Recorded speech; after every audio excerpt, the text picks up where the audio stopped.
In this video, we're going to take a look at imaginary numbers, starting with the definition. So the definition of I, or an imaginary value, is equal to the square root of -1. I'm going to start with the assumption that you know or you've seen that the definition is equal to the square root of -1, but if you need me to go ahead and elaborate on the different types of numbers, that helps explain why this exists, why this definition is I equals the square root of -1, I can go ahead and do that. But for now, we're just going to look at properties of I and then work our way into operations. So what happens if I take I and square it? Well, that's the square root of -1 times the square root of -1, right? Or that's the square root of -1 quantity squared. And when I have the square root squared, they effectively cancel, leaving me with -1. So the thing to focus on here is that I squared is equal to -1. I to the third power is equal to I squared times I.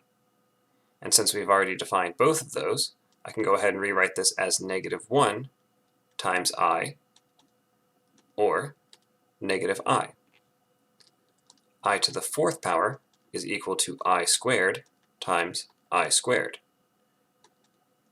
And since I know that I squared equals -1, this is just -1 times -1, or 1.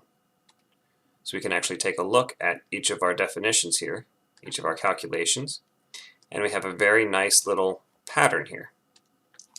If I were to go to I to the fifth, what do I actually have? I have I to the fourth times I. Well, I to the fourth is just 1, right? 1 times I, and I is the square root of -1. So my result is the square root of -1, the first value for I. And you see what we have is a repeating pattern that happens in fourths. I have 4 unique values, and then they repeat. I'm not going to worry about going much further than this, but it's very important to note that our values do repeat. Once we hit the fifth term, right, we have 4 unique values, square root of -1, -1, -I, +1, and then we go back to square root of -1. Okay? So be mindful of that when you start to see things. You might see a problem where it has I to the sixth, and you need to work out what that reduces to. In this example, I to the sixth would be I to the fourth power times I to the second power. You see I'm reducing it to my first 4 terms. And from that I can pull that I to the fourth is 1, and I squared is -1. So I to the sixth power equals -1. So up next we're going to take a look at some operations and the ideas behind what we call complex numbers. So what I'm writing right now is what we call a complex number. It's made up of 2 specific parts.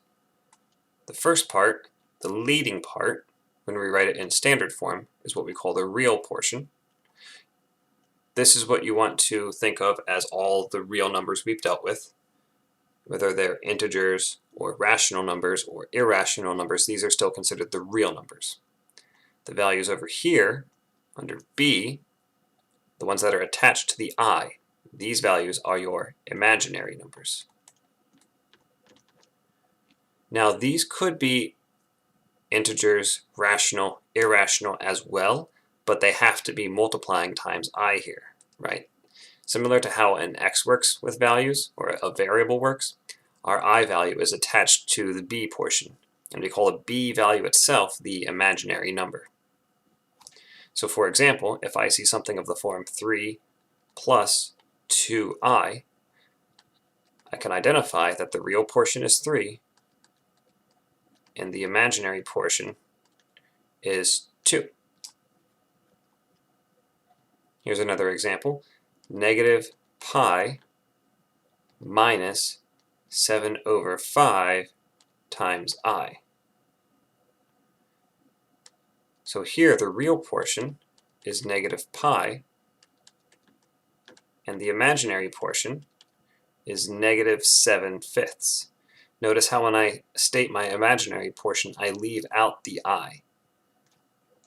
The idea being, if I were to give you a real number of 52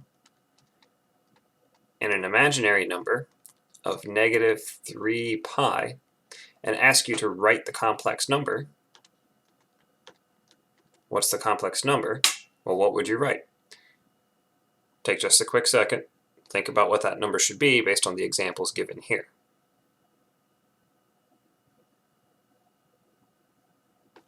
Okay, the complex number should be 52 minus 3 pi I.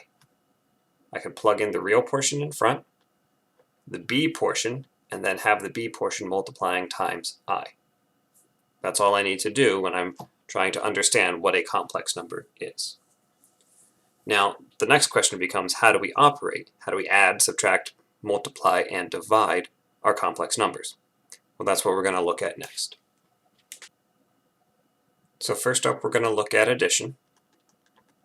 And let's suppose we have 3 plus 2i as a complex number plus 4 minus, let's do 4 minus 3i. We'll keep it simple, but I want to make sure I change up my numbers. So we have two complex numbers here, and the question is, how do we combine them with addition? So this works almost identical to if this I value was a variable, if it was an x, or if it was a y, right? The idea is we want to go ahead and combine the like terms. And what are our like terms in this case? Well, we want to combine the real portions, and we want to combine the imaginary portions. So in this case, I'm going to take 3 plus 4 plus 2i minus 3i. And from this, we get 7. And then you see 2 minus 3 is negative 1, so I can just leave this as negative I. And that would be the result of this addition. The combination of two complex numbers gives me 7 minus I. So what does subtraction look like? Let's take a different set of numbers. We're going to have 7 plus 4i minus 8 minus I. Same as before, we're going to combine our real terms, but using the subtraction, and then we're going to combine our imaginary terms using subtraction. So let's go ahead and write this. This is going to be 7 minus 8, and then we're going to combine that with 4i minus negative I. So 4i minus negative I. That's how we handle our negatives. So what happens when we combine this? We get negative 1 plus 4i minus a negative. That becomes a positive. So I add that and I get 5i. So the key here, the key piece to watch with this negative, is we apply that negative here and here. Okay, next up we're going to look at multiplication, and then we're going to finish this video with division and the concept of not rationalizing a denominator like we would do with radicals, but how to effectively make the denominator a real number using a very similar technique called the conjugate pair. So first up we have multiplication, and it's going to be worth going through two examples just to really illustrate how this whole process works.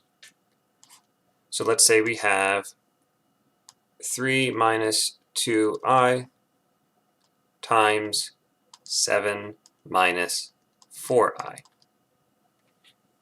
And as you might expect with multiplication, we're just going to distribute as if they were two binomials.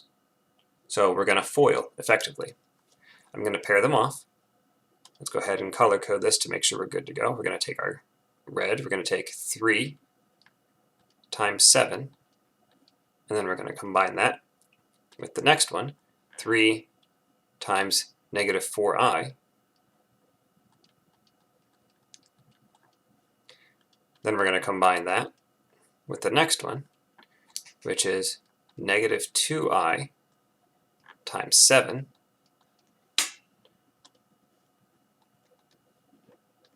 and then lastly we have negative 2i times negative 4i. Negative 2i times negative 4i. And the only thing we have to be careful of here is what happens when we multiply I times I. So let's simplify this. 3 and 7 is 21.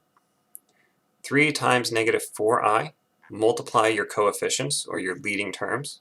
So we have negative 12i. Same thing here for the green. We have negative 2 times 7, that's negative 14i. So instead of a plus, I'll put minus 14i.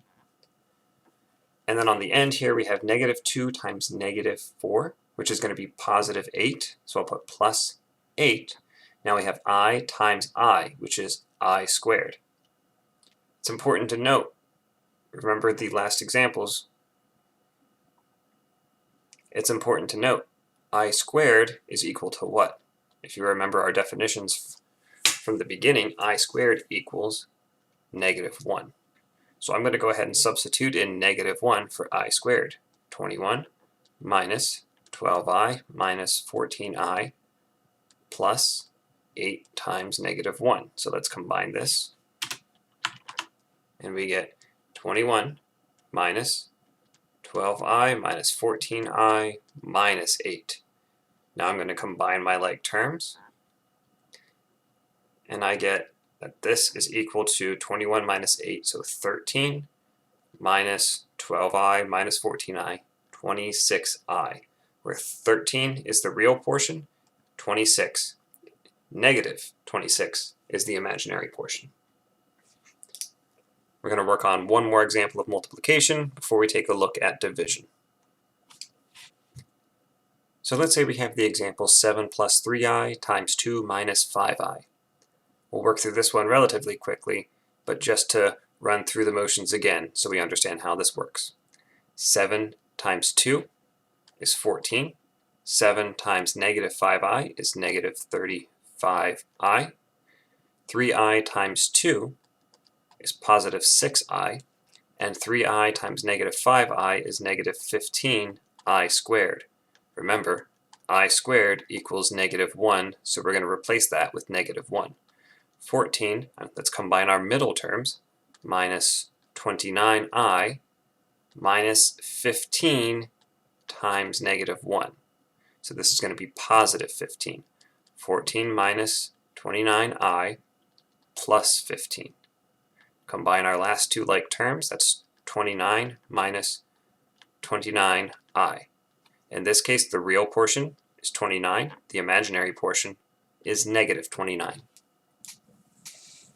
Okay, try some more examples like this. If you have them in your homework or on your computer software, whatever you have available to you, practice this process. Okay, it's very easy to forget the I squared portion when working through the multiplication. All right, last up, we'll take a look at division, and then we'll finish this video. Suppose we have the example 3 minus 7i over 6 plus 2i. The result we're looking for is something of the form a plus bi. And if you recall, when doing any type of division like this, where you have a binomial on top and the bottom, we can't just split this thing apart and do something awkward like 3 over 6 minus or plus 7i over 2i? No. Okay, we can't do this. This is breaking so many rules of math that we're not even going to think about that path anymore. And instead what we're going to do is explore this denominator and say, if we make this denominator a single real number, we can then split our fraction. So if I had, say, 3 minus 7i over 12, I could split this thing up into 3 over 12 minus 7 over 12i. Now I can point to a real part and an imaginary part. Okay, but I don't know if this bottom value is actually 12. What we have to do is use a technique to figure out that number. And that technique is by multiplying by the conjugate of our denominator. So what do I mean by that? The conjugate of our denominator, so the given value is 6 plus 2i. The conjugate of 6 plus 2i is 6 minus 2i. So we're going to multiply by 6 minus 2i. Let me go ahead and highlight that in a different color so it's very clear that we're introducing something new. 6 minus 2i here on the bottom, 6 minus 2i here on top. Why is this okay? I'm multiplying my original complex number times what is effectively 1, right?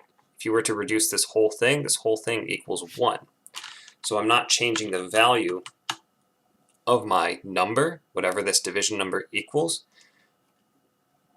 but I'm manipulating it in such a way that simplifies my denominator. And I'll show you how that works when we multiply this out. So we multiply straight across, just like we did before. We're going to FOIL this out. 3 times 6 is 18. 3 times negative 2i is negative 6i. Negative 7i times 6 is negative 42i.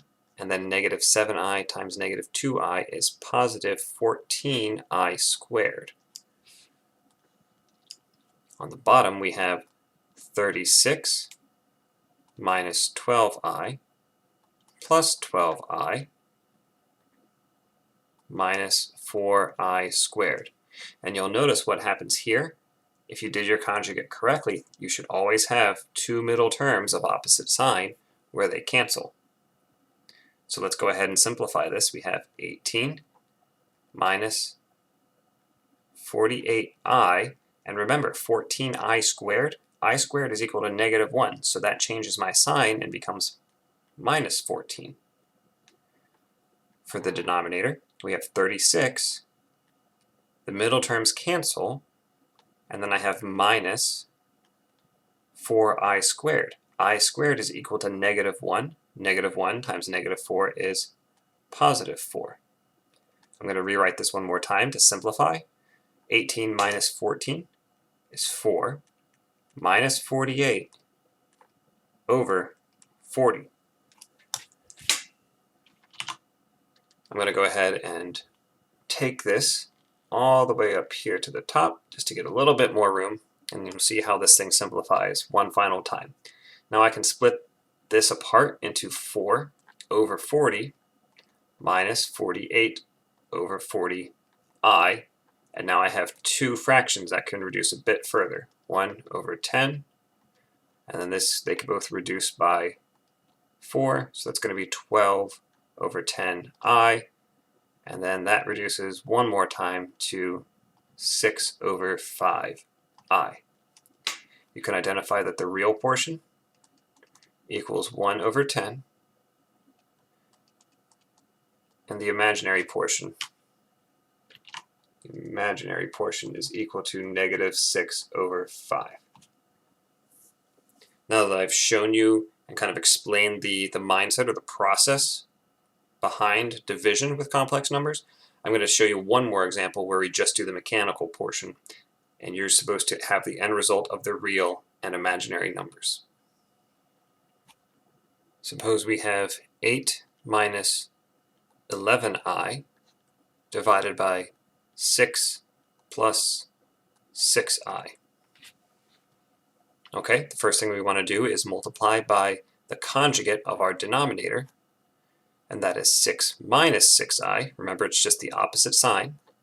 We're going to do 6 minus 6i up top, and we're multiplying, so we need to FOIL the top and the bottom. So this is going to be equal to 48 minus 48i minus 66i. Now watch this. Negative 11i times negative 6i is 66. It's going to be positive, but I have I times I, which is I squared. So I have positive 66 times I squared. I squared, again, I squared equals negative 1. So I have positive 66 times negative 1. The result of that is negative 66. And you'll notice what I did there is I simplified a step. If that didn't quite make sense, go ahead and write it as plus 66i squared, and then go ahead and reduce that or simplify that in the next step. For the denominator, we get 6 times 6 is 36. We're actually going to get a bunch of 36's here. 6 times negative 6i is negative 36i plus 36i minus 36i squared. Same as before, the sign changes, so plus 36. Let's simplify this a bit further.